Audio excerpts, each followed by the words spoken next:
On September 30th, 1960, the very first episode of The Flintstones would air on ABC. Before its release, the upcoming show was seen as a bold gamble. The first ever adult cartoon series tried by a network in the prime evening time slot, painting a bright satirical picture of family life as it might have been in prehistoric suburbia, promising fun for youngsters as well as wit and satire for adults. The new concept targeting adults with Fred, Wilma, Betty and Barney's adventures risk paid off. This first adult aimed cartoon from Joe Barbera and Bill Hanna was a hit and called one of the brightest new programming shows on TV for years. The original run of The Flintstones would span 6 seasons, with the final episode airing on April 1st, 1966. A huge success that will become known around the world. Viewers of the show often had one question: how could I visit Bedrock City? Vacation and leisure in the United States was much simpler during the late 1960s, and a key part of it was long-distance road travel. Families could not just type in a destination, plan out every attraction on the way, and the exact timings to get there. The experience would be more about jumping in a car, heading to a location, and seeing what you could find along the way. For over half a century, as automobile business was booming, tourist attractions have been building eye-catching experiences on the side of the road to draw those traveling by in, and of course, earn their money. From the world's largest anything, novelty structures, to mystery spots and fully fledged themed experiences, roadside attractions are a staple of the American vacation. The wackier, the better, and often more profitable. With the construction and expansions of the US interstate highway system, many roadside attractions would go out of business and be left abandoned. But even after this, those in the right spot that had the right attention-grabbing experience could succeed. And it will be a place with all those qualities in South Dakota that will be the first to answer the question, how could I visit Bedrock City? You can meet the Flintstones for some modern Stone Age fun at Flintstones Bedrock City. Children will love riding the Flintmobile and touring the park aboard the Iron Horse train. Woodrow Speckles and his brother-in-law Milton Steckelberg were not huge Flintstones fans, but they were people with an idea for a special tourist attraction. They had seen the success of Disneyland and the millions of visitors who had visited in its first decade, and like so many others, were inspired. Located in South Dakota, near Custer in the Black Hills, on a road that many families would be taking to see Mount Rushmore, they would create a theme park that would transport you into the world of the Flintstones. After applying for permits from the city to build in February 1966, after 3 years of planning, the first Bedrock City opened in the United States in July 1966, just a few months after the Flintstones originally ended airing. This was actually the second park ever in the world to be based on the Flintstones. One already existed over in the Netherlands. On the 62-acre site, at the entrance to Bedrock City, you will be welcomed by a 20-foot-high replica of Dino, the Flintstones' pet dinosaur/dog. The main street was constructed to resemble the TV town and included a fire station, telephone office, the Bedrock Theatre, a bank, city jail, a post office, a beauty store, gas station, general store, cafe, and 4 homes of characters from the show. Everything for a real Bedrock City to come to life. Originally throughout, visitors would find 10 concrete characters they could take photos with. Each will be located in or near that full-size replica of the buildings from the show, handmade with painted concrete. The 10 characters included Fred, Wilma, Pebbles, a small Dino, along with Barney, Betty, and Bam Bam. William Hanna and Joseph Barbera even visited the park as it was under construction to give tips and ideas. While you could kinda go inside the buildings and take photos, along with interacting with props, the only fully functioning areas within the park were the cafe, which sold Bronto burgers and Dino dogs. I hope it's dogs that Dino liked eating and not dogs made from Dino. But anyway, there was also the theatre, which would show episodes from the show on repeat throughout the day. Occasionally, for special events, it would show movies. Inside the homes, audio would play featuring lines from the characters. Outside of the Bedrock area, visitors would also find a fully equipped campground with bathhouse facilities, i.e. toilets and showers, as well as a gift shop. The two areas would be separated by mock dinosaur bones, and real boulders from the natural area would be used to enhance the location for Bedrock. All of the buildings used spray-on concrete applied over a wooden frame to create the look from the cartoon. There was even a Mount Rockmore, the Flintstones' take on Mount Rushmore. Children visiting could climb through a snake or play on the playground with swings and seesaws in the area. Creating Bedrock City was a full family affair, with the whole Speckles family working at the attraction, from attending the gift shop to running the diner. Originally, Woody Speckles believed it would be at the campground that would be the moneymaker, and that Bedrock City would just kind of be a side project to it. In reality, it would be the other way around, and Bedrock City was instantly popular, and was making great money from families wanting to visit and finally be able to see the Flintstones in real life. Screen Gems, the original distributor of the Flintstones TV show, had given the Speckles family a license to construct and operate Bedrock City. The small theme park was so successful that they began thinking about plans to expand, with further locations around the country. While a newspaper proudly stated, "Remember, there is only one Bedrock City in America," that wouldn't be the case for long. In 1972, Woody Speckles, along with his son Francis Hugh D. Speckles, purchased an area of land just down the road from one of the most visited tourist sites in the country. Just like trying to get those travelers visiting Mount Rushmore, who would pull in and stop at the Bedrock City there, they would aim to do the same thing with those traveling to the Grand Canyon.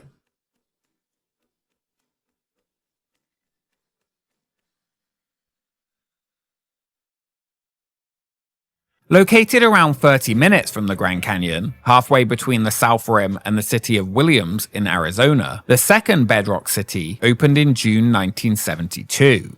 After just a few months of construction, at around half the size of the original park in South Dakota, this second version featured many of the same elements, including a snake and the theater. Once again, they had created a place that made those visiting feel like they had jumped into the screen and visiting the city of Bedrock. The highlight of the park here would be a large Brontosaurus slide in the middle of the city of Bedrock and its concrete characters that visitors love to take pictures with surrounding it. Here, they no longer believed it would be a campground that would bring in money, and they solely focused on the Flintstone City to bring people in. This second location's campground was not actually added until years after the Bedrock Park opened, when it bumped up the number of employees working there to 16 during the summer season. There was, of course, an attraction. Here, a relatively small one. A Flintstones wagon would take riders on board through a volcano where you could see dinosaur eggs in a small circle loop, but it was nothing like what would come to the South Dakota park. After riding, you could grab a bite to eat at Fred's Diner. Of course, this second location wasn't without its issues. The harsh location often wanted to reclaim what had been built, and just after opening, an oil crisis made the first years even tougher.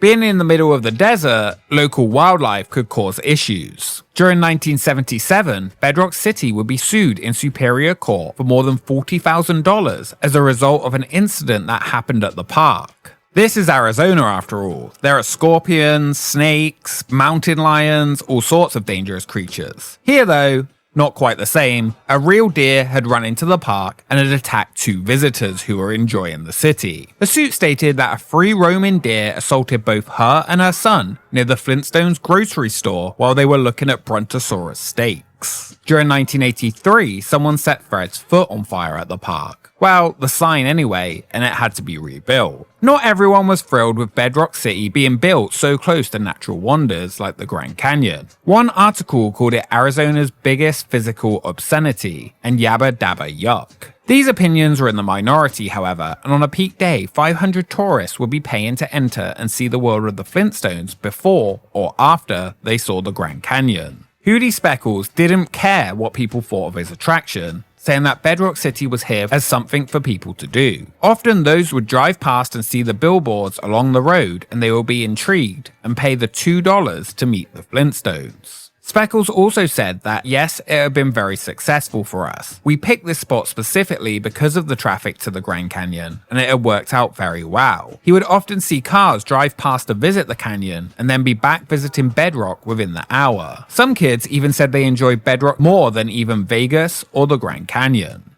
The Arizona location never quite had the charm or scale of the original, but it was instantly popular with many families stopping to visit it on their way to the Grand Canyon. Some would even stay the night at the campground. This second location will remain mostly the same during its lifetime, adding a small petting zoo with goats and other animals. The South Dakota original location, however, would expand.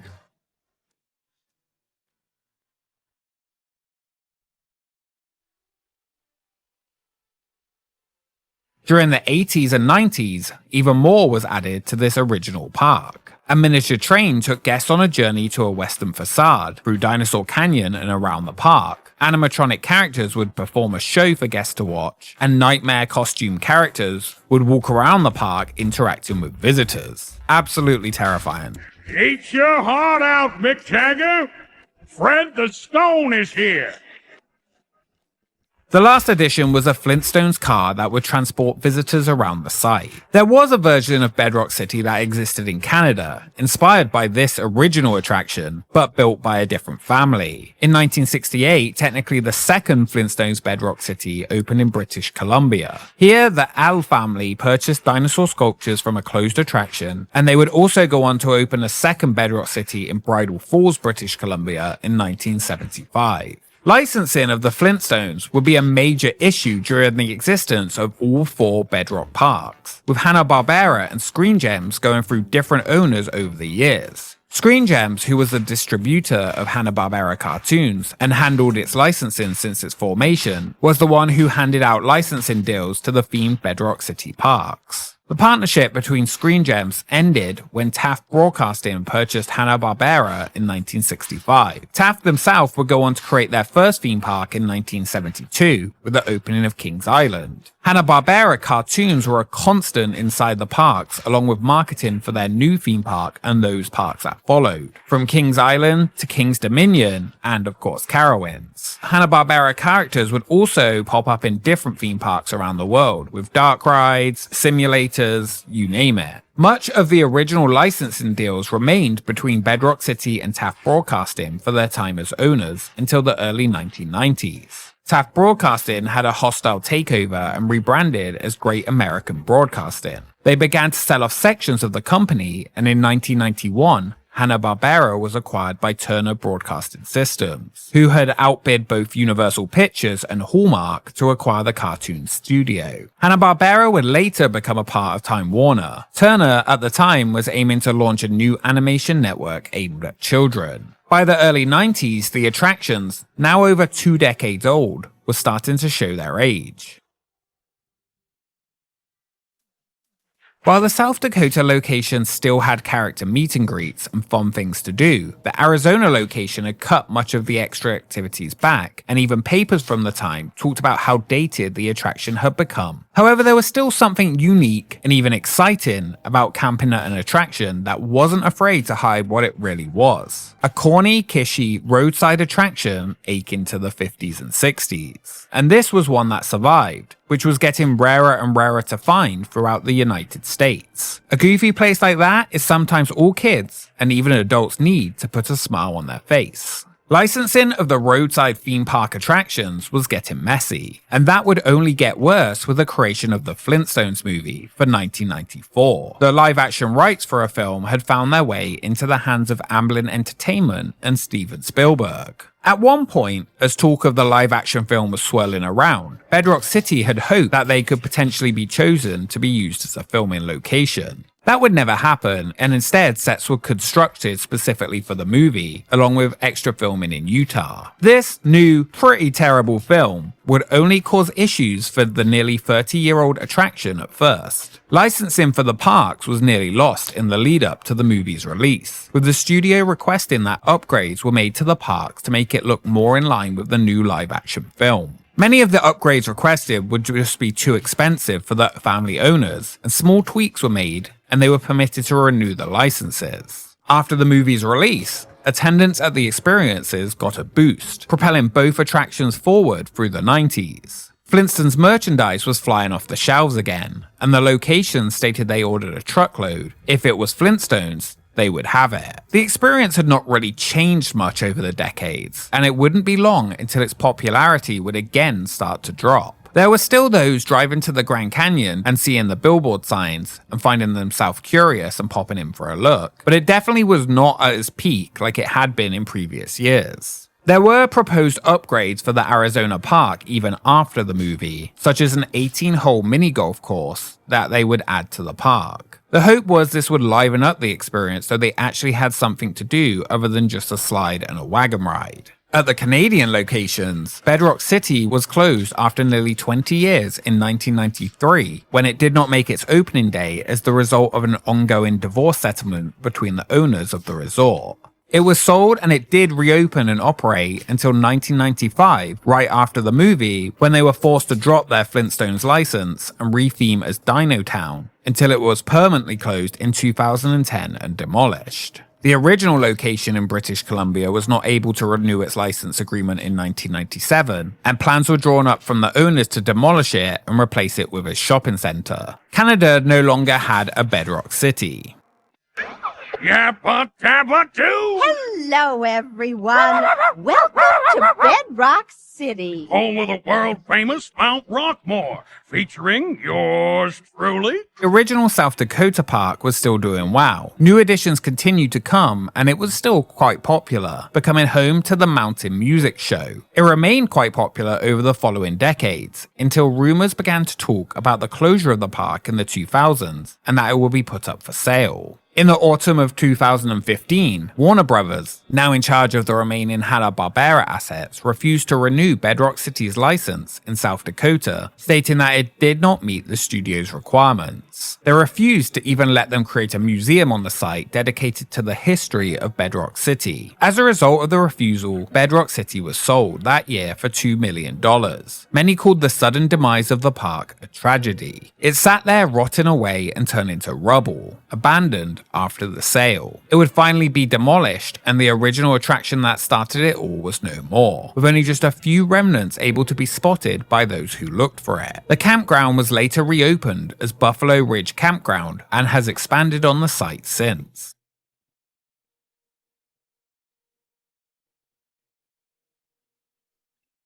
As for Bedrock City in Arizona, Francis Hootie Speckles passed away at the age of 49 in 1990 from lung cancer. Bedrock City would continue to be run by his wife, Linda. When Francis Speckles had moved to Arizona to build the second Flintstones park in the early 70s, his wife Linda and their 5 young children came with him. She said that you'll move any place with the man you love. As long as you have your family and your husband, you're happy. They made the trip from South Dakota in 2 days. A Buick full of kids, their clothes packed in it too, and arrived at the barren piece of land that had been leased down the road from the Grand Canyon. That barren, empty piece of land would become Bedrock City, rising from the land built of wire mesh and sprayed on concrete. Originally, the family was only set to be in the area until they had finished building the park and returned to South Dakota, but due to the oil crisis, they struggled to find anyone to run the park, so Francis stepped up.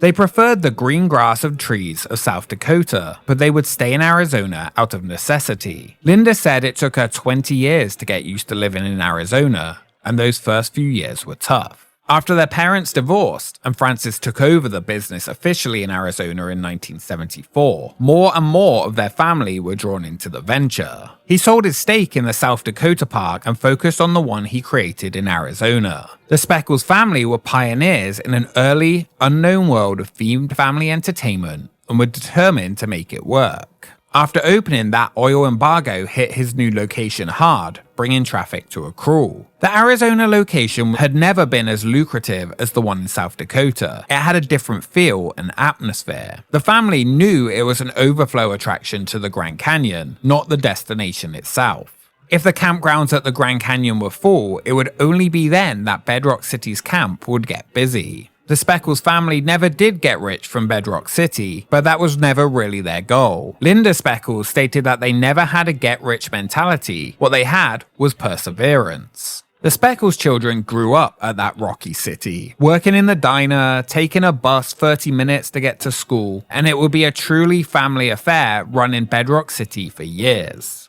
After Francis's passing, Linda would create a small pool and garden as a tribute to him at the location. A gesture to not only honor her husband, but to show something pretty could survive in the harsh surrounding environment. Linda Speckles had always dreamed that one of her children would take over Bedrock City. They were not interested in doing it at the time. After losing one of her daughters to a road accident on Thanksgiving, she decided that she would set a goal to be out of running Bedrock City by the year 2000.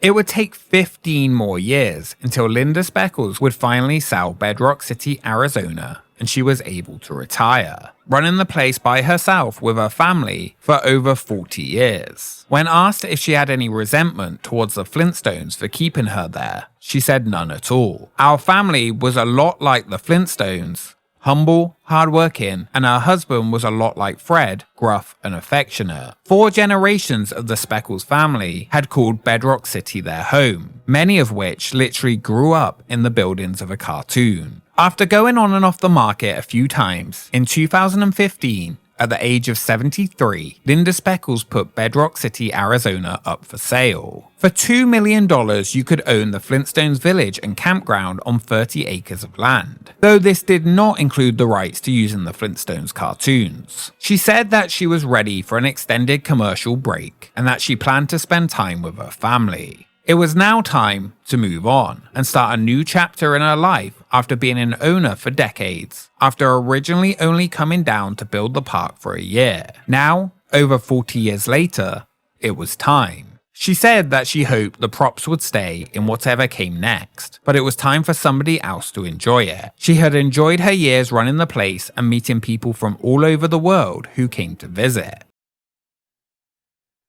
Only a third of the property that they owned had actually been developed, and the potential for it was huge, and often promoted in the sales of what could be. It could be a casino, hotel, amusement park, or even a shopping mall with its license. It would take until 2019 until the attraction was finally sold. The final plan would be to close the Bedrock City Park and replace it with Raptor Ranch Birds of Prey Park. The new owners had stated that they had purchased it for less than the $2 million asking price from 2015. They also said that tourists are coming here looking to explore nature. They were not coming here to ride a roller coaster. Construction on the site was said to take 24 months to complete. It will remain open during the transition, and they wanted to give the public one more opportunity to see Bedrock City before it closed forever to become the Bird of Prey Park. A few things they would plan to keep, such as the Brontosaurus slide, but most of what was surrounding it would be going away. Raptors Ranch's focus would be on displaying birds of prey. They expected it to have an increased interest after it opening, and looked forward to becoming a must-visit place in northern Arizona. The cartoon building's days on the land was coming to an end. After 47 years, the family-owned Bedrock City would be no more. Linda Speckles finally retired. Bedrock City would enjoy one final summer before closing forever, and its Flintstones buildings removed. After the announcement, Bedrock City's final summer was the most popular it had been for decades. Families brought their children to experience what they did when they were young, to see a remnant of a simpler time, when a small park could get the licensing rights to a Hanna-Barbera character and open a family-run theme park. The conversion into a Bird of Prey park featured problem after problem, requiring updates to the now decades-old plumbing and electrical on the site. The gift shop and diner was gutted and redone. Slowly during this conversion, the new owners started to realize something they hadn't when purchasing the property: how much Bedrock City meant to so many people who had been there over the decades. They said they would keep a few items to make sure the area would always have a little piece of Bedrock City. For those passing by, it was time to meet the Flintstones, the modern Stone Age family, for one final summer, a place where for 47 years you could see a page right out of history. Before it was demolished, a story that has taken so many roadside attractions over the years. The world had changed, technology was king, and roadside attractions were no longer a part of America's vacation plans. Just like the Flintstones, however, its legacy would stand the test of time. In response to the final announcement's popularity and strong public sentiment, and a pandemic, the new owners reconsidered removing the attraction and would choose to keep what remained of Bedrock City. Not only that, they would work to restore sections of the park, including the Flintstones building. Fred's Diner would also remain, offering up pizza and burgers, and the campground would reopen. After the pandemic, it was officially decided that the new owners would keep Bedrock City open indefinitely, so everyone could see the historic cartoon landmark from the 1970s. Raptor Ranch would still happen, with birds of prey added to the area and displays, but they would incorporate their original attraction as part of the experience. It's a piece of Americana, and we could keep a little bit of that here.